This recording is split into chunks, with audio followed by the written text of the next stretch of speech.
Assalamualaikum warahmatullahi wabarakatuh. Apa kabar anak-anak ibu semua? Ibu harap anak-anak ibu dalam keadaan sehat dan tetap semangat. Nah, hari ini ibu akan membahas tentang tugas yang pernah ibu berikan minggu kemarin. Tapi sebelumnya yang ibu sayangkan, masih ada beberapa teman-teman kita yang tidak mengerjakan tugas. Nah, itu sangat sayang sekali.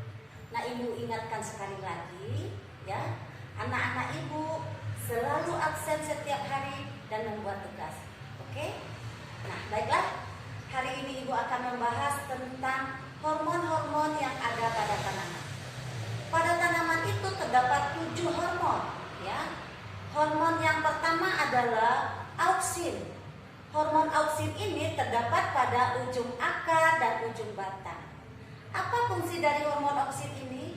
Yang pertama, hormon auksin ini menghambat pertumbuhan tunas samping, ya, atau menghambat pembentukan tunas samping. Yang kedua, memacu pertumbuhan akar liar pada batang.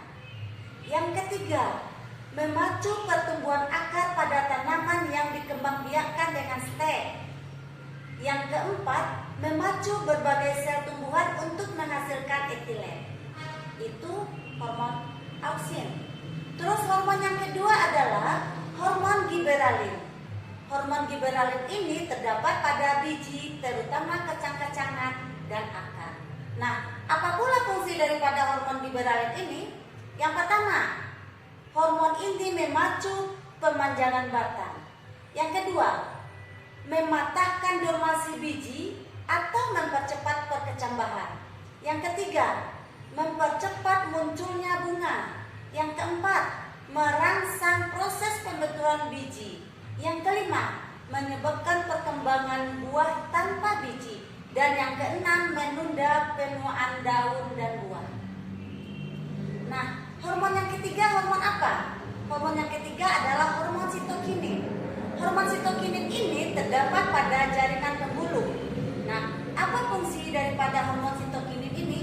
Yang pertama adalah membantu pembesaran sel pada tanaman.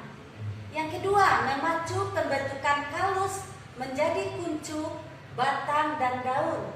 Yang ketiga, menunda penuaan daun dan buah.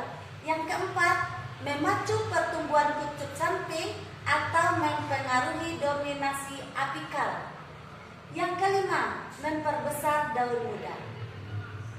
Seterusnya, hormon yang keempat adalah asam absitat. Nah, hormon asam absitat ini terdapat pada buah. Apa fungsinya? Yang pertama, mempertahankan masa dormasi sehingga menghambat perkembangan biji. Yang kedua, mempertahankan diri jika tumbuhan berada pada lingkungan yang tidak sesuai, antara lain saat kekurangan air, tanahnya bergaram, dan suhu dingin atau suhu panas. Yang ketiga, merangsang penutupan mulut daun atau stomata sehingga mengurangi penguapan. Yang keempat, berperan dalam pembentukan zona aksisi sehingga menyebabkan pengguguran daun, bunga, dan buah.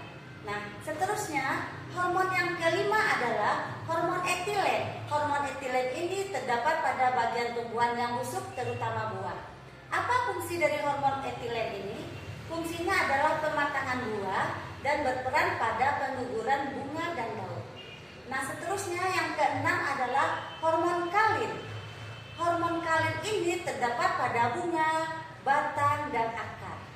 Nah, apa fungsi daripada hormon kalin? Hormon kalin ini berfungsi mempengaruhi pembentukan bunga, batang, dan akar. Nah, yang ketujuh adalah asam tromalin. Asam tromalin ini terletak pada sel-sel yang rusak.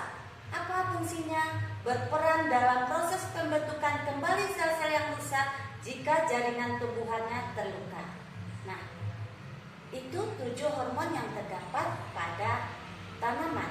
Nah, ibu harap anak-anak ibu bisa memahami 7 hormon tadi, ya. Hormonnya ada 7, terletaknya di mana dan fungsinya apa. Paham? Nah, sampai di situ dulu. pelajaran kita hari ini. Sampai ketemu lagi. Wabillahi taufiq wal hidayah. Wassalamualaikum warahmatullahi wabarakatuh.